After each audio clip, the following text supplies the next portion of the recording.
You told me you don't see me that much. Every call I make, I don't say enough. But I've been trying to put the time in for us. I've been grinding so hard, no hope from my heart. So please don't get up on us. Hello, everyone.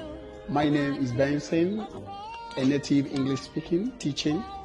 I've got 9 years experience in teaching. Every kid has individual needs, and we will try as much possible we can to develop, see where there's vacuums in the lives of the kids, so we can be able to develop it. So that's it, and that's it. Thank you. Everyone, once more, we have a new school that's about to begin as soon as possible.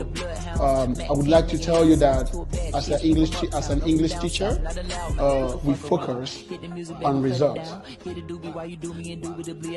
As much as possible, we fight on stresses to get things work out for every kid. So we advise you to bring your kids in a new school. Let's teach. We have diverse of ways of making it fun. That's the most important. Make the classroom lively. Make the child feel at home.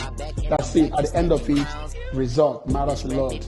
So we advise you to bring the kids to our new school, and as you bring them, we promise they're going to learn as soon as possible. Thank you.